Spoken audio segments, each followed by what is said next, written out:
We're gonna let this one go. Oh, all the way across the. Okay.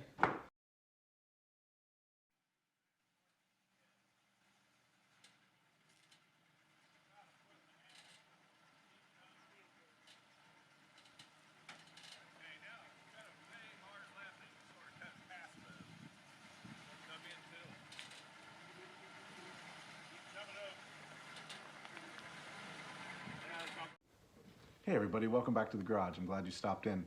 Tonight on the 36 project, we are going to work on the engine some more. We're going to take one or both water pumps off and take a look inside the block, see if it looks okay in the water jackets, and that will also allow me to get the wire brush on these guys later on and get them cleaned up and primered. Thanks for stopping in. I'm really glad you guys came, and let's get cracking.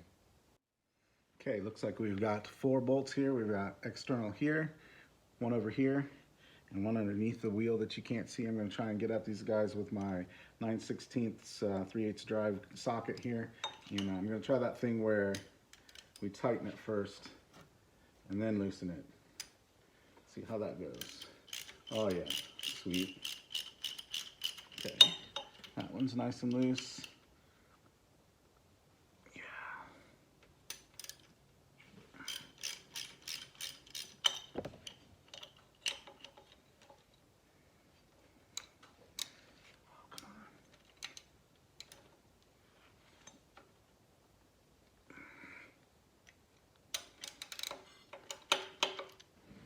Gonna have to go with a wrench.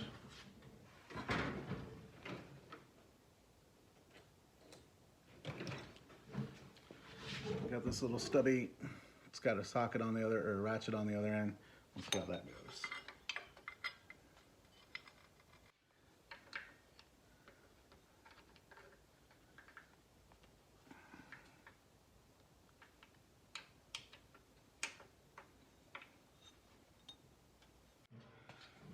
Okay, those were a no-go, the little wrench was.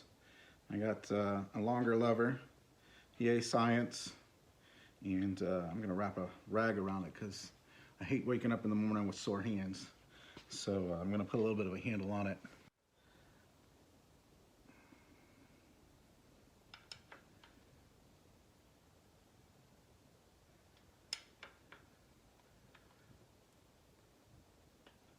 I'm gonna go back tidy again, just to get things moving a little bit.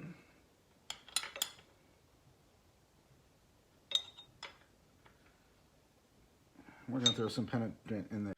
We're gonna let this one go. Oh shit, all the way across the, Jesus. Okay, so again, always with the penetrant going all over the country, I'm gonna black this up with a rag first and hope I don't get shot in the eyes. Hopefully that'll work its way in there, guys.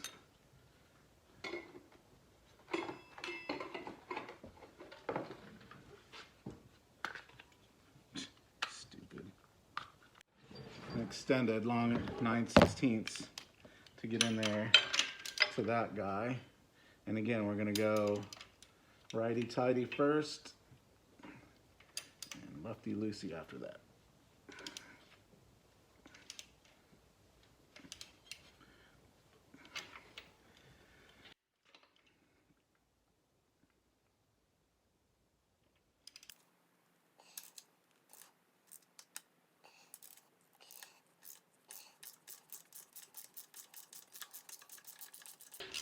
So the one I was worried about is the one that's not really giving me trouble. And the one that I wasn't worried about is the one that's giving me trouble. Isn't that how it always happens? Again, here I am working out without gloves, you guys. I'm sure you're laughing at me.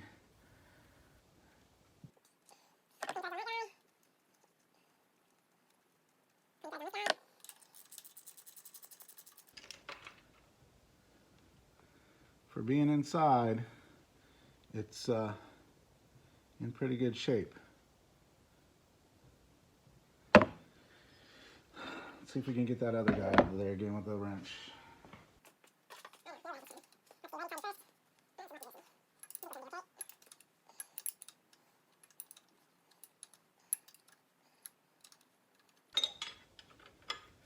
This is that time I need that ratchet wrench, isn't it? Get that back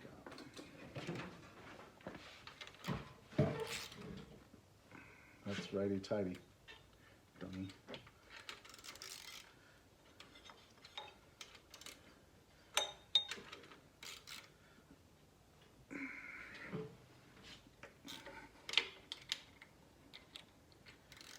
That swivel head's a good thing until it's not a good thing, isn't it?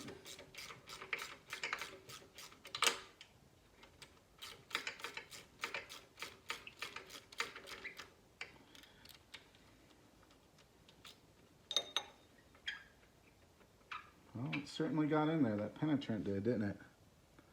A little bit of dirt on one of those threads. There it is. You can see it. But I think that will clean up with a tap. That's the longer bolt. Interesting. Pay attention to that later, Mike. And let's pull the old soft brass hammer, give her a rap. Whoop, pop right off. So,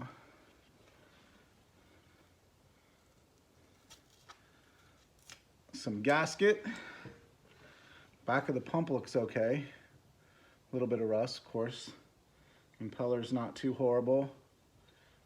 It's got multiple fins. I don't know if they're supposed to or not.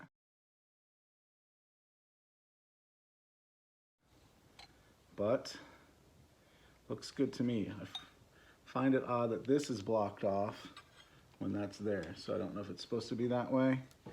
Let me grab the gasket scraper.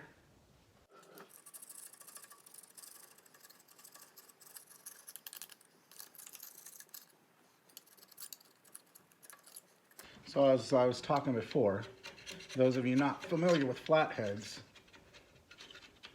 the reason they have two water pumps is because each side is cooled separately from each other.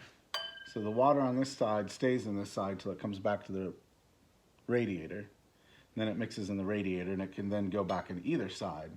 But there's no crosstalk in the cooling in the water jackets between the right side and the left side. So it's possible for a flathead to run warmer on one side or the other if there's any kind of block, or sometimes this casting, there's sand stuck in there, that type of stuff. So if there's any kind of extra material in there, it can change how each side is cooled, how effectively. So it's one of those things where you want to make sure that you can one of those things where you want to make sure that both sides are as clear as possible from any kind of obstructions in there. This actually looks really clean to me. So, I don't know how the distributor thing works. The other day I literally just pulled it out. So, I'm going to put that down there in the pile of goods so that it's not in the way. This thing's got a crazy old gasket sticking around it, and an outlet over here, I assume, for the heater, but other than that, it's the same setup. 1 bolt, 2 bolts, 3 bolts, and then the bolt inside. This has some sort of casting on it. Looks like an MW or a VA, and then it says PO P65 maybe? We'll check it out.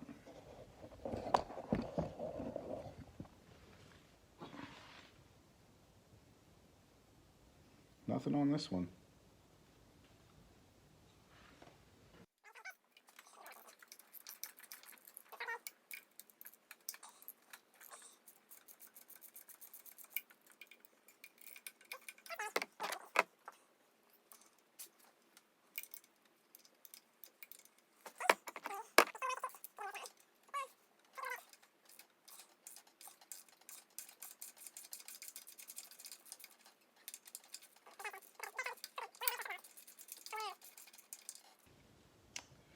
This one's a lot grittier. Let me get it, yeah, a lot grittier.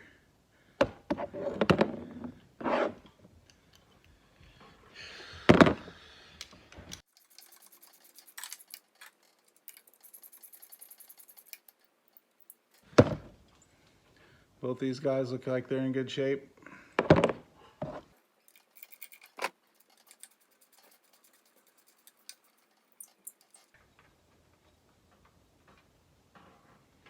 And again, this one's kind of grubby there in the middle. But again, I can clear that with a tap. Chase him. Mr. Brass Hammer. Oh! Boop. Like that.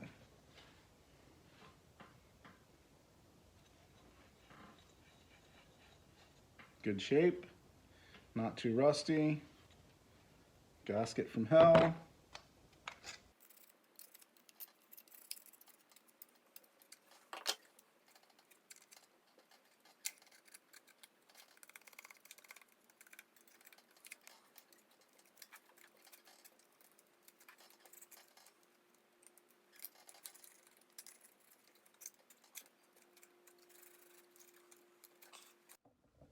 So you can kind of see. And what's crazy is if I light it up right, you can see all the way back in there around the cylinder. And you can see, where is it? Yeah, all the way back in there. It's crazy. Big old rat tail file.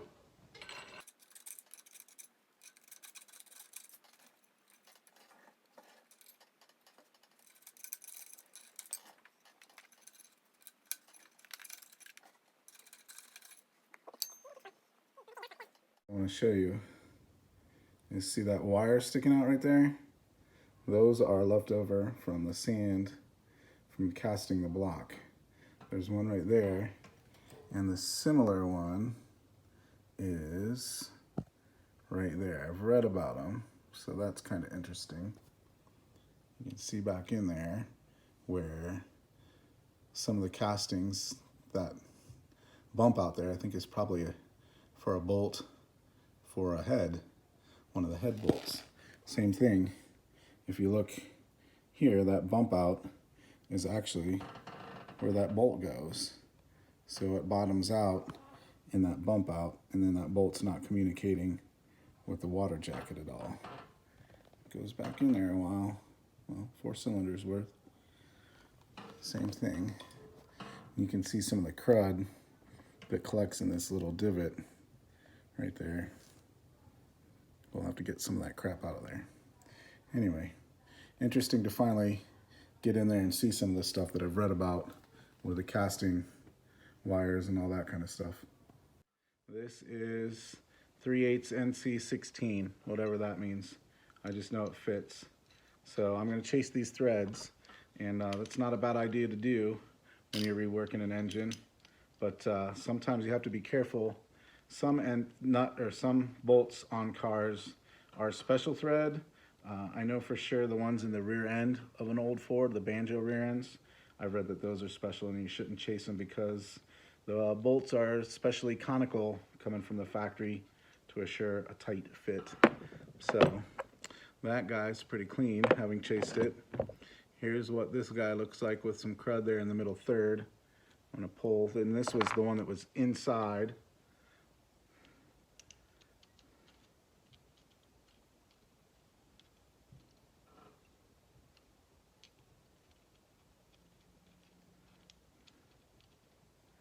If I'm doing it right, let me know, and if I'm doing something wrong, please give me some feedback. Oh, tight, tight, tight. But not so tight that I think I'm stripping it. Let me double check. No, I think we're just cleaning it.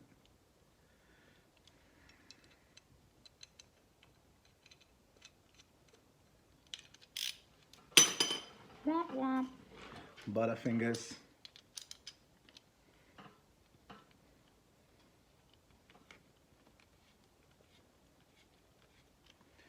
So, do you hold the thing and turn the ratchet, or hold the ratchet and turn the thing? The world may never know.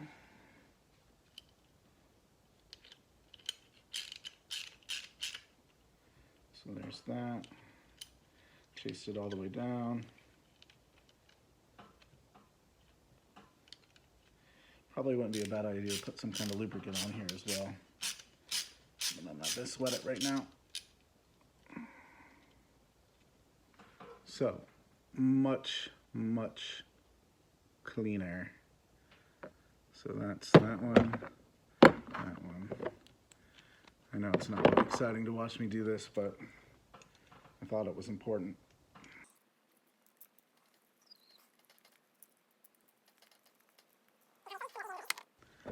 Look how crunchy this guy is, right there in the middle.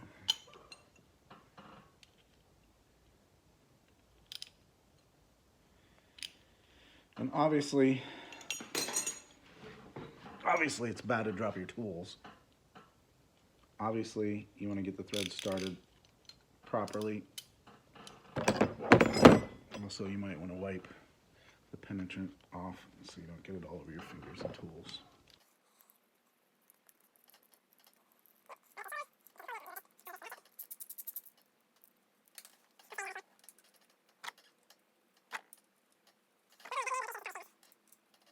So, let's take a shot at the timing cover. Not 9/16.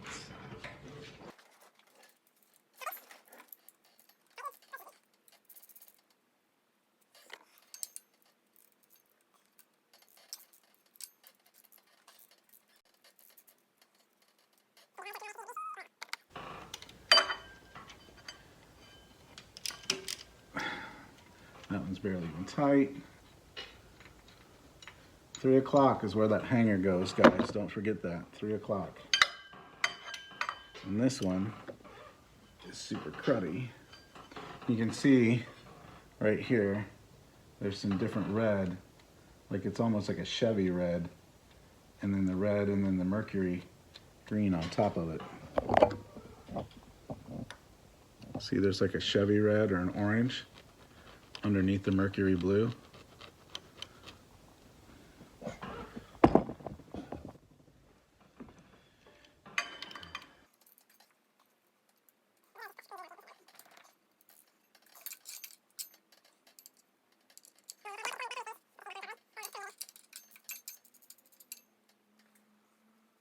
Well, here we go.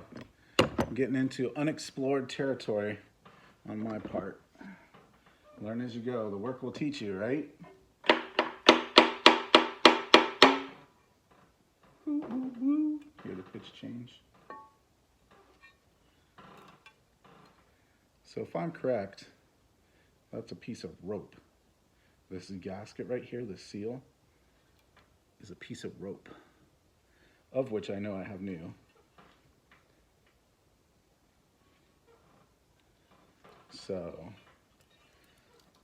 the distributor comes in this way and ties up to this tooth right here. And this is the cam gear, and then the crankshaft gear is down there.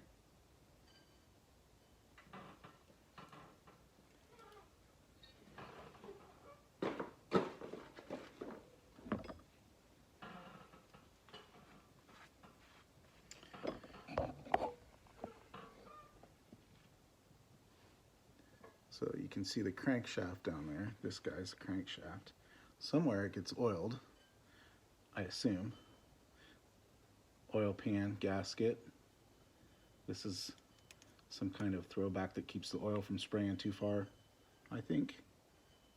And you can tell by looking at this, believe it or not, this camshaft timing gear is made out of fiber and not a metal. And from what I can tell, it looks like it's in pretty good shape. I don't know how many miles were on this engine when I bought it. You know, of course, the guy says, the guy took it out of his car, ran when he pulled it out. We all know that story, right?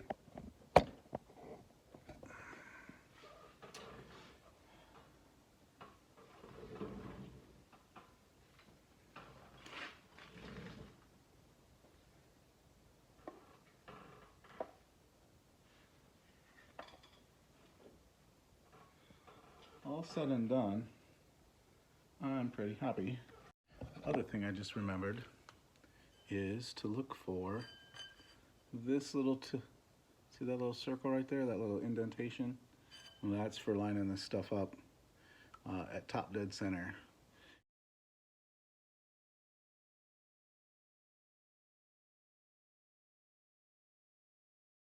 So I took a second, went and dug out the gasket set that I bought from some friends at Midwest Early Ford over in Springfield, Ohio. Great people, check them out if you're a Ford guy and you need parts. Great place, they know their stuff too. And obviously I've got the head gaskets, 1 and 2. Got both rope seals. That was that rope that I was showing you that's in the timing cover. This gets bent and then stuck in there. I've got O-rings of some sort, learning as I go. This is water neck. For sure, these two are.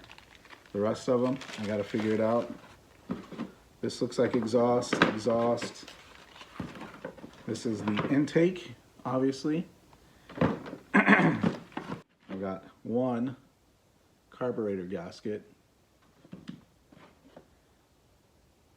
one big ass round gasket that's real thin, 2 more rope seals. So okay, different rope seals, learning as I go. There's a knife for cutting the rope seals. There is a left and right oil pan gasket, and oh, this guy goes here. Boop. Sweet. This guy, I'm not sure. I'll have to think about it. Oh, I bet that's the cam gasket on the back. And then, last but not least, ta-da, that goes there with a hole that punches through. So again, this stays closed on the back of it, and that one goes there. So awesome. I do have the gaskets I need. I did spend the money in the right place. And again, this gasket set, I don't remember how much I spent for it. It says it's made in the USA. I got it from Midwest Early Ford. Best gasket.